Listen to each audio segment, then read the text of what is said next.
Ini adalah kisah tragedi penerbangan paling mematikan yang melibatkan pesawat ATR-42 sampai tragedi penerbangan berikutnya yang terjadi pada maskapai Trigana Air dengan nomor penerbangan 267 yang jatuh di Papua, Indonesia tahun 2015.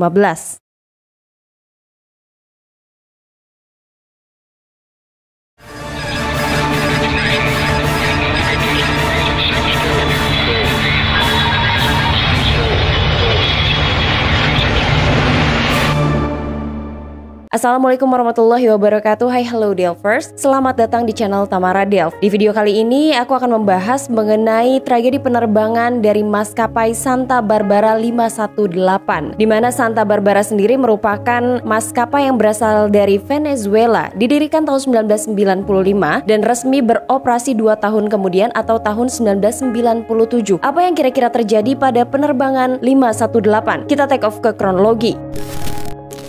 Pesawat yang terlibat dengan tragedi penerbangan Santa Barbara 518 adalah sebuah pesawat ATR-42300 yang terdaftar dengan registrasi YV1449. Ketika mengalami tragedi, pesawat itu telah mengumpulkan 37.138 total jam terbang dan pesawat tersebut terbang untuk pertama kalinya di tahun 1986.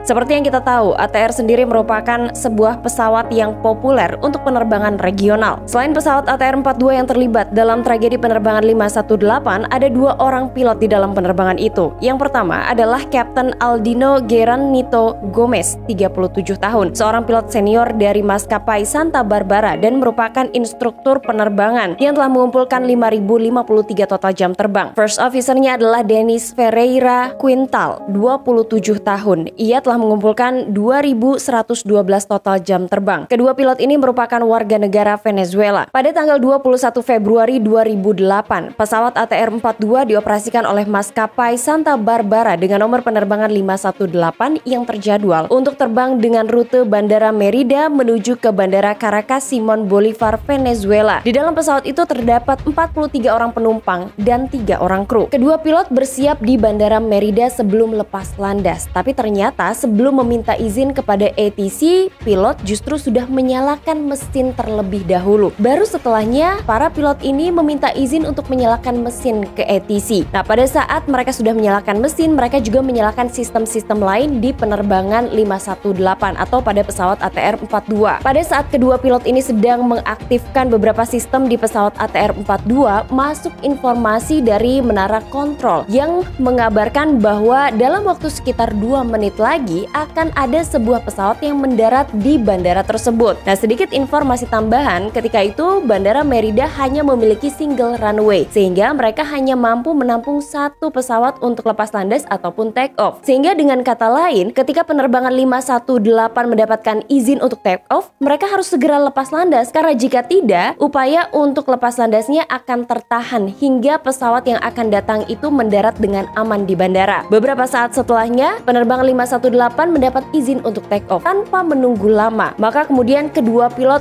langsung menuju ke runway untuk melakukan upaya lepas landas. Saat pesawat itu sudah berada di runway, Kapten memberikan kontrol penerbangannya kepada first officer yang merupakan sahabat dekatnya. Beberapa saat setelahnya, sekitar pukul 5 sore waktu setempat, penerbangan 518 mulai meluncur di runway. Ketika pesawat itu sedang meluncur, Kapten mulai memperhatikan bahwa gyro di pesawat itu tidak aktif. Namun, Kapten tetap memutuskan untuk melanjutkan upaya lepas landasnya. Saat itu, ia bertugas sebagai pilot monitoring yang seharusnya memastikan upaya lepas landas maupun komunikasi radio dengan ATC normal dan juga lancar. Setelah pesawatnya meluncur, kemudian secara perlahan pesawat itu mulai mengudara. Setelah pesawatnya mengudara, kemudian roda pendaratan ditarik. Pesawat tersebut akan terbang di ketinggian 19.000 kaki sesuai dengan flight plan. Penerbangan menuju ke Caracas sendiri akan ditempuh kurang lebih selama 1 jam 20 menit. Sesuai dengan rencana penerbangan, maka pesawat ATR-42 milik penerbangan 518 itu akan terbang lurus setelah meninggalkan bandara, kemudian berbelok ke kanan untuk memutar balik menuju ke Bandara Caracas. Ketika terbang dari Bandara Merida menuju ke Bandara Caracas, maka pilot akan melewati lembah dan juga pegunungan. Para pilot yang terbang dengan rute ini harus berhati-hati. Tapi karena pilot pada penerbangan ini, terutama sang kapten, sangat berpengalaman dan juga rutin untuk terbang dengan rute Bandara Merida menuju ke Caracas, maka tidak ada yang perlu dikhawatirkan dalam penerbangan 518. Bagaimana kapten atau pilot-pilot dari Santa Barbara tidak berpengalaman karena maskapai ini membuka jalur sebanyak 3 kali penerbangan dari Merida menuju ke Caracas dalam satu hari. Penerbangan normal dan juga lancar. Saat itu kapten melaporkan sedang berada di ketinggian 6.000 kaki menuju ke 7.000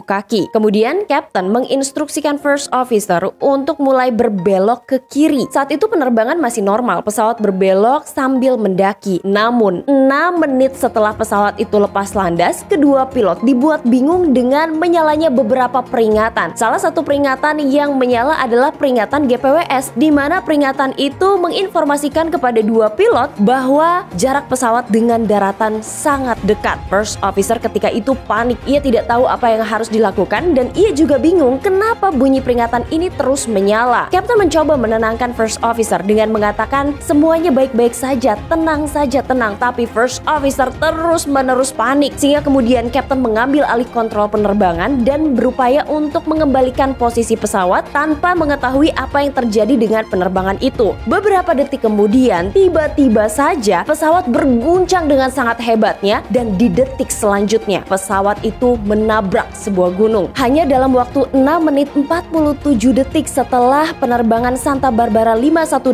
lepas landas, tiba-tiba saja pesawat itu terlibat dengan suatu kecelakaan. Di tempat lain, petugas menara kontrol dari Bandara Merida mencoba untuk menghubungi penerbangan 518 karena sampai waktu yang ditentukan pesawat itu belum menghubungi Bandara Merida. Bingung dengan apa yang terjadi, petugas menara kontrol terus menghubungi tapi tidak mendapat tanggapan dari para pilotnya. Sehingga kemudian petugas menara kontrol ini menunggu selama 15 menit berharap para pilot dari penerbangan 518 akan memberikan informasi, tapi juga ternyata tidak mendapatkan respon atau informasi apapun. Sehingga setelah tidak mendapatkan kabar, maka petugas menara kontrol menghubungi otoritas bandara dan melaporkan ia telah kehilangan sebuah pesawat ATR-42 yang membawa 43 penumpang. Pesawatnya hilang dalam beberapa waktu dan banyak pihak yang berspekulasi mungkin saja pesawat itu jatuh. Tapi mereka optimis bahwa pesawat itu mungkin jatuh di tempat yang aman dan para penumpangnya selamat. Berita mengenai hilangnya penerbangan 518 ini tersebar luas di Venezuela. Informasi-informasi terus berdatangan, tapi anehnya pesawat yang mengalami kecelakaan itu belum juga ditemukan. Meskipun upaya pencarian dan penyelamatan segera dilakukan setelah pesawat itu hilang kontak. Mengikuti rute penerbangan 518 yang akan terbang dari Bandara Merida menuju ke Caracas, maka pencarian difokuskan ke rute tersebut, tapi pesawat belum juga ditemukan. Karena pesawat tidak ditemukan, sementara pilot yang merupakan pilot yang berpengalaman dan handal, ada beberapa spekulasi yang muncul. Salah satunya adalah kemungkinan pesawat ini hilang karena pesawat dibajak. Namun setelah menunggu cukup lama, kabar duka datang dari Gunung Andes, di mana orang-orang atau penduduk di sekitar Gunung Andes melaporkan bahwa mereka melihat sebuah pesawat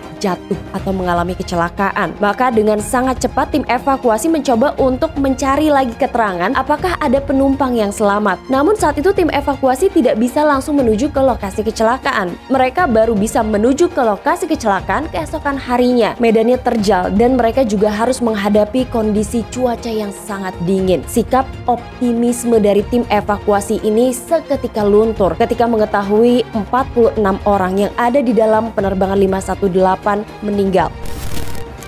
Investigasi kecelakaan mulai dilakukan oleh Biro Investigasi Venezuela. Hal pertama yang dilakukan oleh tim investigasi ini adalah menentukan rute penerbangan dari Santa Barbara 518. Mereka kemudian mengetahui bahwa ada keanehan dengan rute yang diambil oleh pilot. Pilot tidak mengambil rute yang seharusnya, di mana pesawat harusnya berbelok ke kanan, tapi justru pesawat ini berbelok ke kiri. Nah, ternyata hal itu diketahui juga oleh ATC. Memang pilot penerbangan 518 mengambil jalan pintas atau rute pintas menuju ke Caracas. Ini adalah rute yang akan menghemat waktu penerbangan sekitar 10-15 menit. Ini adalah rute yang tidak resmi tapi diperbolehkan oleh pihak ATC. Fakta itulah kemudian yang mengungkap kenapa selama proses evakuasi pesawat itu tidak ditemukan di jalur yang seharusnya. Tapi ketika investigasi dilakukan lebih dalam lagi, justru mereka mengetahui bahwa pesawat itu juga tidak berada di rute yang sedang ditempuhnya. Untuk mengetahui misteri dari penerbangan Santa Barbara 518, tim investigasi harus mendaki ke gunung di tempat kecelakaan penerbangan 518 terjadi. Salah satunya adalah untuk menemukan CVR dan FDR. Kedua benda itu ditemukan, tapi nyatanya ada parameter yang hilang, di mana parameter yang hilang itu mencakup data mengenai navigasi dan data kapan pesawat itu berbelok keluar dari jalurnya. Reka ulang penerbangan 518 dilakukan oleh tim investigasi untuk mengungkap kenapa pesawat itu keluar dari jalur yang telah mereka pilih atau jalur tidak resmi. Nah, hal pertama yang terungkap adalah ternyata pada ketinggian sekitar 10.000 kaki ada awan tebal yang menghalangi visual dari kedua pilot, sehingga akhirnya kapten memutuskan untuk sedikit berbelok dan menghindari awan tebal tersebut. Sementara dari rekaman CVR terdengar kepanikan di ruang kokpit, di mana first officer-nya panik mengenai arah pesawatnya, kemudian kapten juga menjadi panik mengenai sistem navigasi di pesawatnya, dan yang jelas kedua pilot itu tidak tahu di mana posisi pesawat yang sebenarnya. Dari rekaman CVR, tim investigasi juga mengungkap sebuah bukti yang mengagetkan, di mana ketika kedua pilot ini sedang menyalakan beberapa sistem atau mengaktifkan beberapa sistem, masuk informasi mengenai kedatangan sebuah pesawat dari ATC. Saat itu mereka tidak mendengar kedua pilot melakukan pemeriksaan pada pre-flight check. Ini adalah sebuah prosedur yang terlewatkan, padahal pemeriksaan tersebut dilakukan untuk mengkonfirmasi bahwa semua parameter di pesawat berada dalam kisaran normal. Ini menjadi catatan penting bagi tim investigasi. Tim investigasi berkesimpulan bahwa para pilot ini terburu-buru untuk lepas landas, dan pada saat pesawat itu taxi, ternyata kapten mengetahui gyro direction di dalam penerbangan itu tidak aktif. Gyro sendiri adalah sistem navigasi yang penting di pesawat. Sistem itu melacak posisi pesawat saat pesawat bergerak. Namun, meskipun mengetahui gyronya rusak, kapten tetap memutuskan untuk lepas landas. Langkah selanjutnya yang diambil oleh investigator adalah mereka menyelidiki bagaimana upaya take off yang terburu-buru membuat penerbangan berbahaya. Mereka langsung terbang menuju ke kantor pusat dari Santa Barbara untuk melakukan pemeriksaan pada AHRS atau Attitude and Heading Reference System. Uji coba dilakukan sebanyak 2 kali. Yang pertama adalah para investigator ini mengikuti semua prosedur penerbangan, seperti salah satunya adalah melakukan pre-flight check. Hasil dari uji coba pertama adalah ketika mesin pesawat dinyalakan, butuh waktu selama 3 menit untuk mengaktifkan sistem navigasi di pesawat. Kemudian uji coba yang kedua dilakukan, di mana investigator melewati beberapa hal, salah satunya adalah pre-flight check. Lalu kemudian uji coba kedua ini menunjukkan hal yang sama persis dialami oleh penerbangan 518, di mana sistem navigasinya belum aktif ketika pesawat itu meluncur di runway. Padahal yang terjadi pada penerbangan 518, sistem navigasi akan aktif dalam waktu 28 detik lagi sebelum pesawat itu meluncur. Harusnya para pilot di penerbangan itu lebih sabar untuk menunggu upaya lepas landasnya hingga semua sistem di pesawat itu siap. Hal itulah kemudian yang dianggap oleh tim investigasi membuat sistem navigasi pada penerbangan 518 kacau. Tim investigasi kembali pada rekaman CVR. Di sana mereka menemukan bahwa kedua pilot tahu bahwa sistem navigasinya belum aktif. Namun dari percakapan antara first officer dan captain diketahui bahwa sistem navigasi yang belum aktif ini bukan kejadian pertama dalam penerbangan mereka. Jadi dengan kata lain, mereka pernah mengalami hal yang sama pada penerbangan sebelumnya. Namun di penerbangan sebelumnya mereka mungkin beruntung, tapi tidak pada penerbangan 518. Nampaknya keberuntungan mereka telah habis. Masih dari rekaman CVR, ketika kedua pilot ini memutuskan untuk merestart sistem navigasi pada penerbangannya, terdengar suara lain yang kemudian disimpulkan oleh tim investigasi, di mana suara tersebut adalah suara ketika kapten mengatur kompas analog. Ini sungguh mengkhawatirkan menurut tim investigasi, karena sebuah pesawat yang canggih dengan sistem navigasi yang canggih, tapi pilotnya memutuskan untuk menggunakan kompas analog pada saat mereka merestart sistem navigasi pesawat. Sehingga inilah yang akhirnya membuat para pilot bingung di mana posisi mereka dan di mana sebenarnya posisi pesawat harus berbelok. Kesimpulan investigator adalah pilot terbang buta karena terlalu percaya diri, dan hal itu dikombinasikan dengan instrumen gagal serta pengambilan keputusan yang buruk yang akhirnya menyebabkan penerbangan 518 jatuh. Kemudian ada rasa penasaran dari para investigator ini. Kenapa pilot yang berpengalaman terlalu percaya diri hingga akhirnya melakukan beberapa kesalahan? Tim investigasi meminta keterangan dari saksi-saksi yang berada di bandara. Kemudian mereka sangat terkejut ketika mendapatkan keterangan-keterangan dari orang-orang yang berada di bandara. Diketahui ketika penerbangan 518 tiba di Bandara Merida, kemudian kedua pilot ini turun menuju ke terminal. Mereka bersantai, ngobrol, minum kopi, dan menghabiskan waktu yang lama di terminal. Setelah mereka mendekati waktu keberangkatan, barulah kedua pilot ini terburu-buru untuk naik ke dalam pesawat. Jadi para penumpang ini boarding atau naik ke dalam pesawat, sementara di pesawatnya tidak ada pilot satu orang pun. Pilot baru naik ke dalam pesawat hanya sekitar 7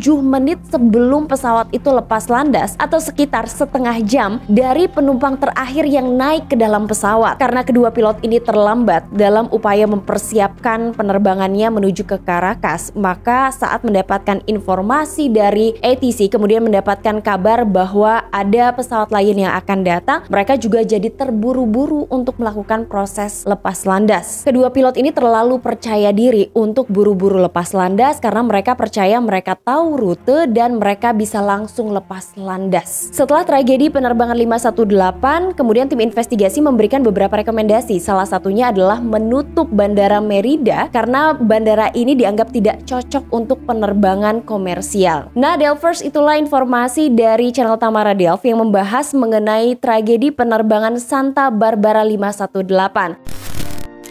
Satu lagi sejarah penerbangan sudah aku bahas untuk kalian dan semoga informasi ini bermanfaat. Terima kasih untuk kalian yang sudah nonton video aku hari ini. Jangan lupa di subscribe, dinyalain lonceng notifikasi, di like juga, dan di komen-komen di bawah sini. Sampai ketemu lagi di episode selanjutnya. Assalamualaikum warahmatullahi wabarakatuh. Bye-bye. Kedua pilot bersiap di Bandara Merida sebelum... Pada saat para pilot ini sedang mengaktifkan beberapa sistem. Saat itu penerbangan juga lonce. Di tempat lain, menara kontrol dari Bandara Santa Maria, Merida. Medannya terjal. Mereka juga harus medannya terjal dan mereka juga harus.